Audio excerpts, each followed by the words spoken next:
welcome to another episode of the Pursuing Greatness podcast, the place experts share their wisdom on living well by mastering health, wealth, relationships, and spirit. Before we get started, I want to let you know that the best way to support the show is just to subscribe, like, and share this episode with your friends and family. Also, if you'd like to learn more about how to master life, check out our website at pursuinggreatnesspodcast.com. With that said, I hope you enjoy the episode. We have a very special guest with us today, so grab your pen and paper and enjoy the journey. All right, and we are live. Today we have with us Jack Paxton. Sorry, I keep wanting to put an S on the end of your name there. Jack Paxton. Jack helps companies scale using ads. Since 2011, he started Top Growth Marketing and accumulated $200 million plus in profitable ad spend, working with $100 to $100,000 per day budgets. Jack then co-founded Viper, a contest, giveaway, and rewards program builder.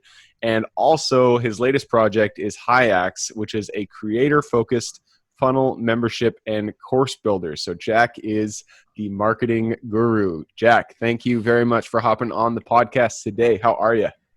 Very good. Thank you so much for having me. I'm really excited to be on this one. And yeah, I took a look at a few of your podcasts and some really good content that you're putting out. Cool. Yeah. Thank you. Thanks for the compliment there. This is another good content right here. So let's get to making it. To get us started, why don't you tell everybody, where you are, what you do, and how you got started down that path in the first place? Yeah. So I originally started in digital marketing literally from university when I started doing some internships. The school was offering some super terrible internships. And so I went out and found a digital marketing company I wanted to work with. They kind of got me introduced to, email marketing, website development, and then affiliate marketing. So I started, at the very bottom really, as an intern. And then over time, I sort of found the stuff that I really liked, started putting more time in, and just sort of started running ads on Facebook when it kind of like first became a thing. So 10 plus years ago, when I was running ads on Facebook, anything you put up would convert, and it would just turn into money. It was insane.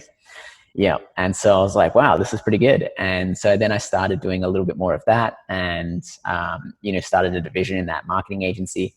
Then I started taking on sort of like some client work and that sort of thing. And at this time I was in Australia.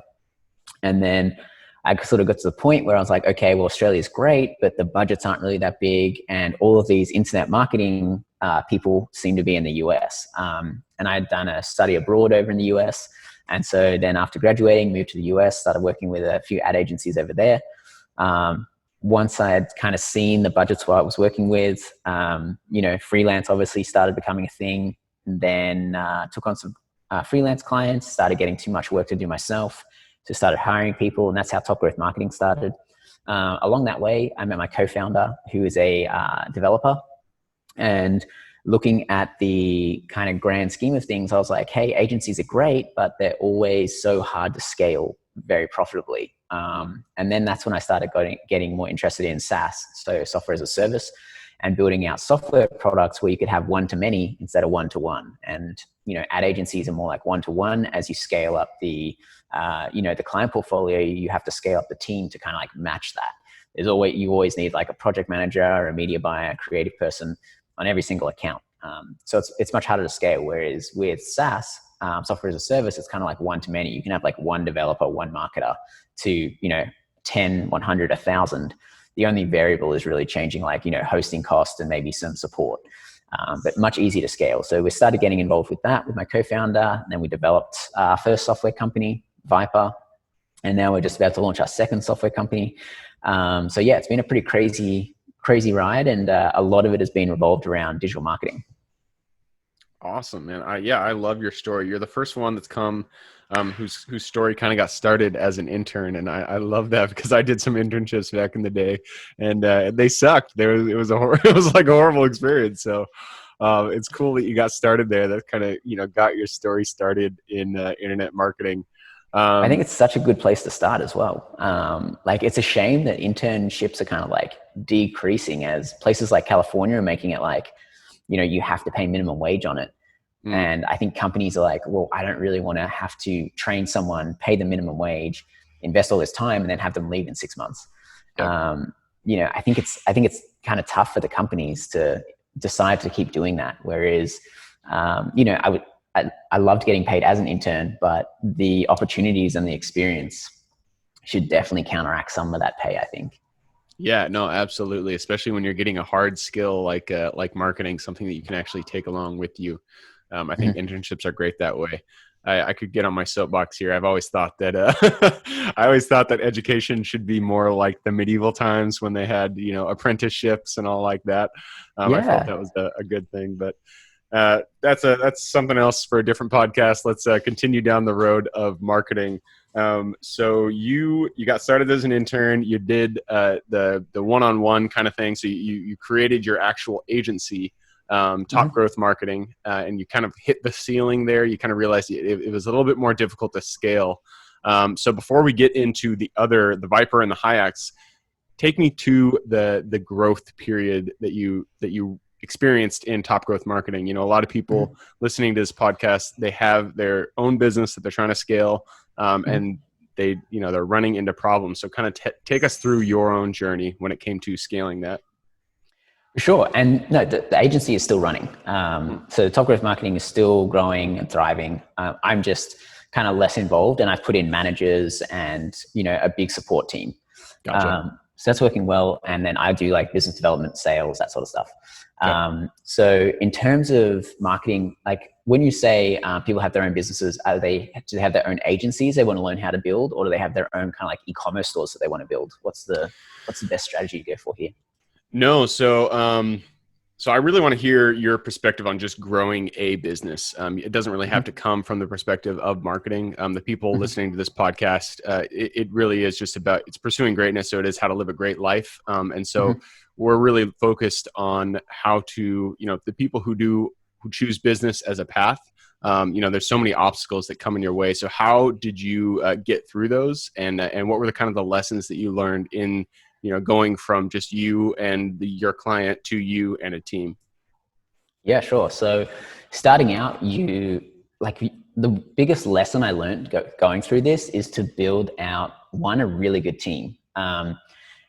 You're never going to be able to hire someone who's going to care as much as you do. So you can't expect them to. So I think building out a really good team is really important. So hiring the right people, really looking at attitude, because skills you can teach and train, attitude is very hard to change. So hiring great people with great attitudes is really good. And also doing everything, like a lot of the stuff that I did myself, learned kind of how it works, what took a lot of time, what took a lot of money, and then found the solution by hiring someone who could do the important things and what I didn't need to do, like the stuff that was taking too long, not producing much revenue. So doing everything yourself first and then creating a process works really well in pretty much any business, really. Like if you are starting a business, you're usually starting by yourself. And then as you kind of go through everything, you're like, okay, I'm not very good at that. I should hire someone to do that. Okay, even though I'm not very good at it, I've done it a few times. These are the most important things. All right, let's create a process for that person to do around it. Because you really need to help guide people that you hire to do the right things in the right situations. And that helps when you've done it yourself, because you kind of understand the process more. So I think that's one of my biggest takeaways that I did as I was growing, multiple companies and hiring multiple people. And then when it comes to also growing your business, putting the team in place is great, but you still need to generate revenue. So you still need customers or clients. And one of the most successful strategies around this is just being an expert in your area or your field. So when you think about your business, okay, so who are the influencers in that space? What are the events? What are the Facebook groups? What are the blogs? What are the podcasts? What are all the influential things in your niche? And then you're like, okay, well, how can I get involved in those things?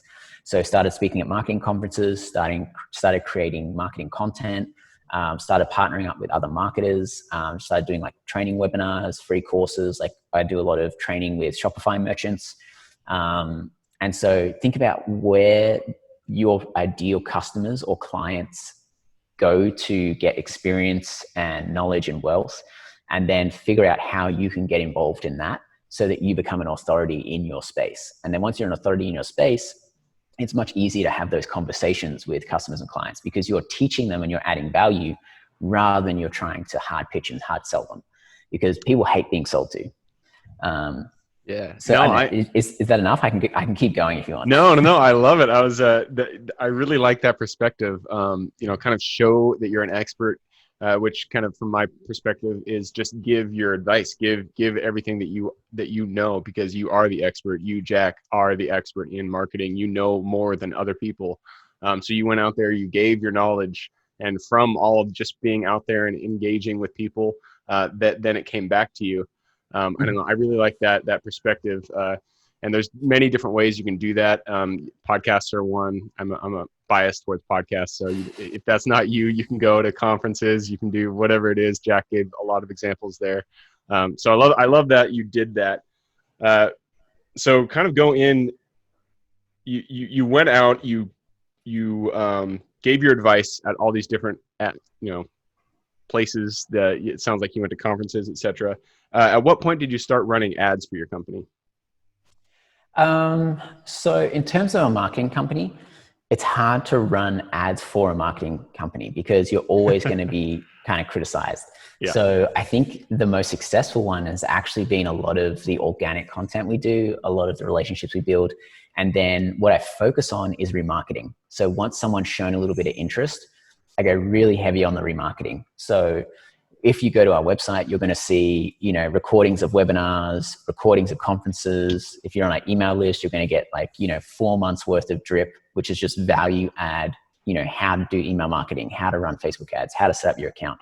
So really with the marketing and the ads for a marketing company, I think you don't necessarily want to go out and run prospecting ads. You want to really focus on the remarketing ads, and you want to organically get in front of people. Because if you force yourself in front of people as a marketing agency, you straight away come off as a marketer trying to sell something to them. Yeah. Whereas if you organically come across someone and then you start marketing to them, it's much different because they've found you and then you're just following up. So for a marketing agency, that's what I found to be the best strategy. For all of those clients who are all e-commerce, running ads is essential for most of those brands. It's the biggest stream of revenue. It's where they get all their traffic from. And it's something that's very scalable. So you can look at like SEO and other marketing strategies.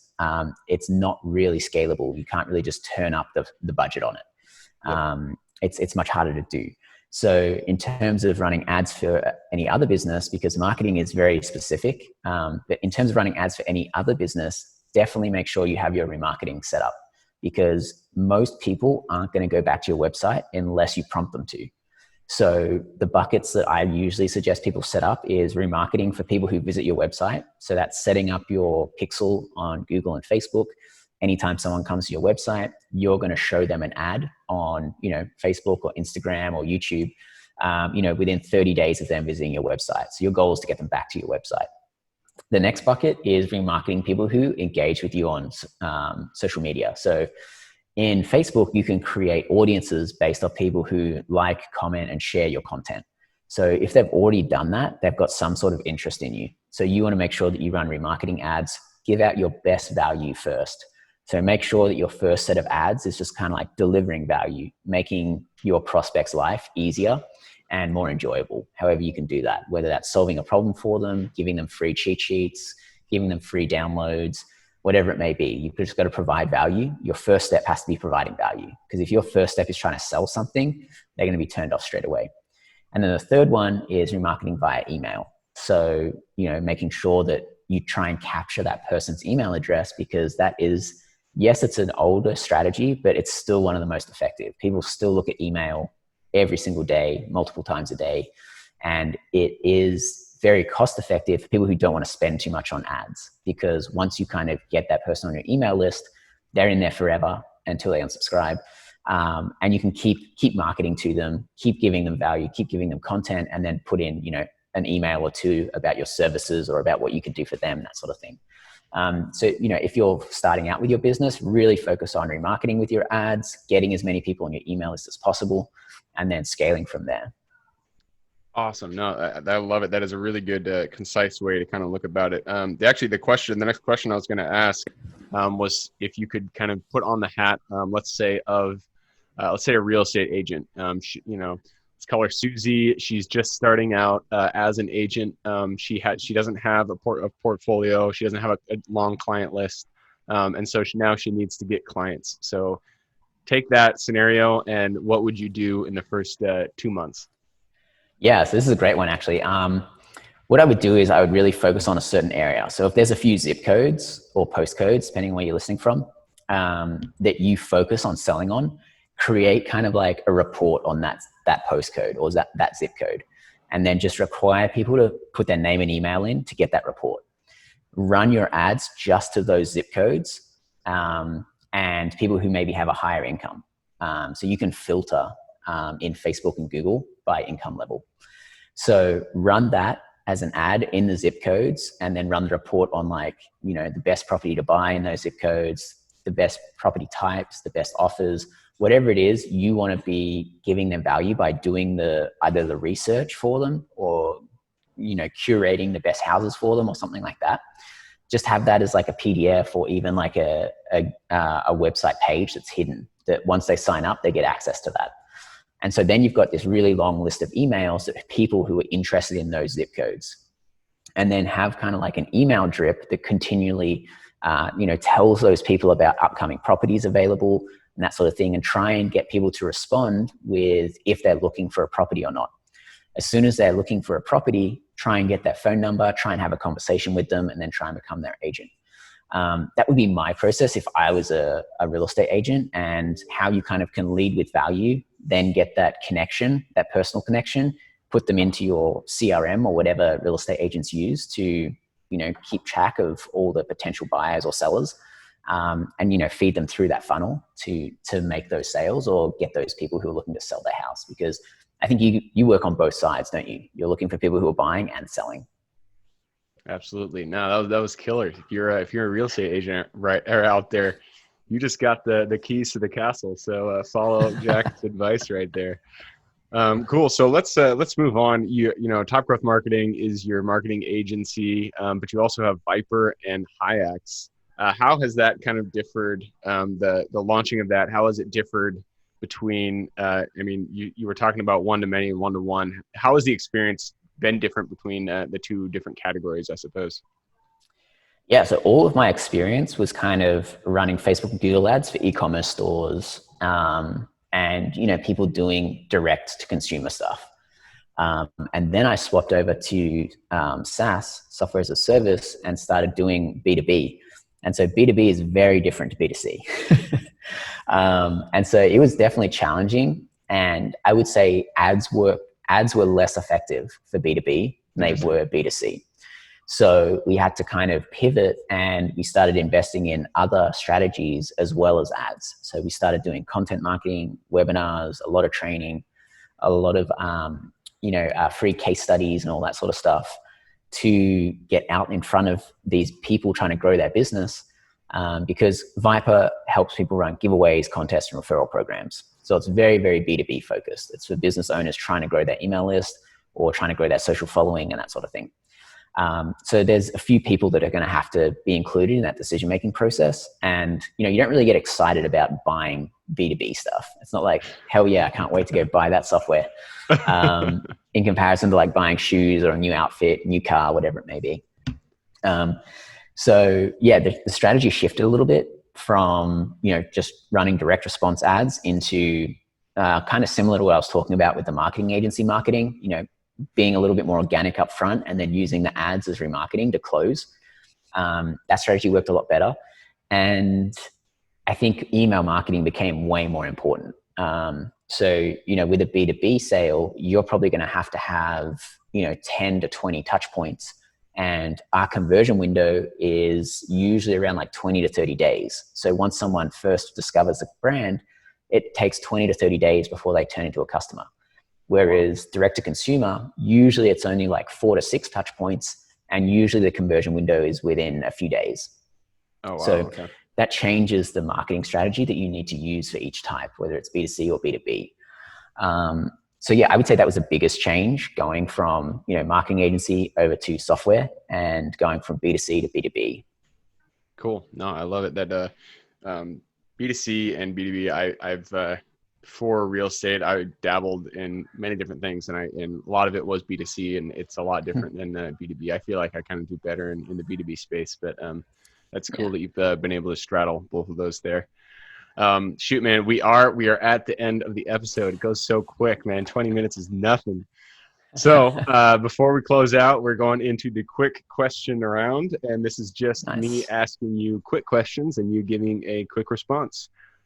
Starts out with the habit question. Habits are what I feel are the foundation of our life. It kind of underpins everything that you do. So if you could give one habit that you feel has contributed the most to your success today, what is that habit?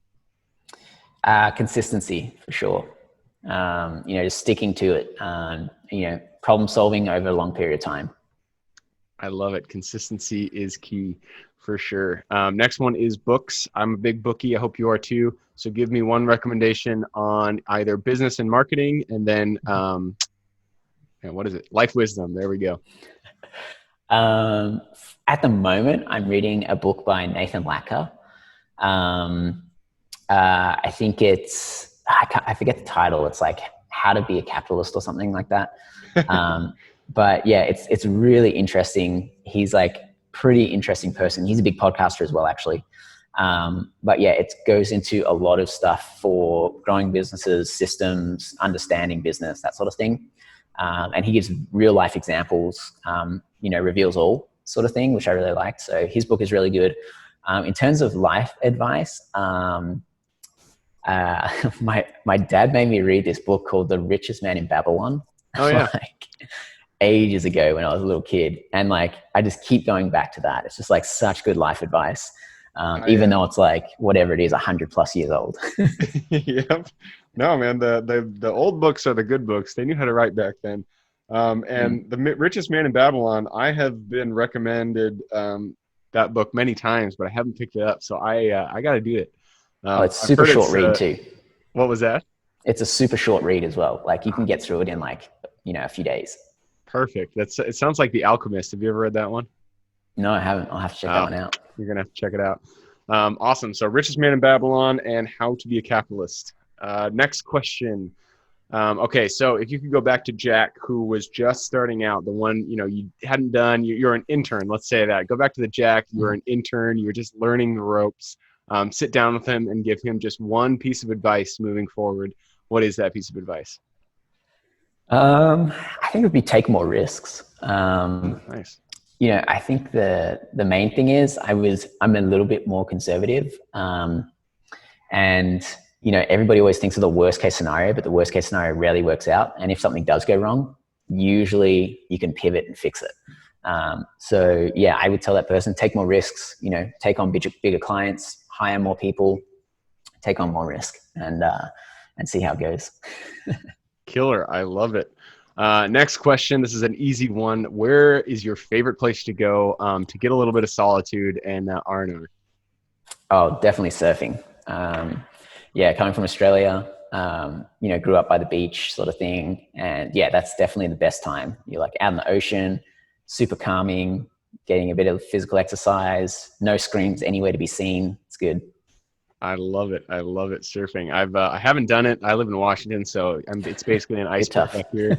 But I've heard people say great things about it. So cool. Last question. This one's for the listeners. You've given us tons of great advice.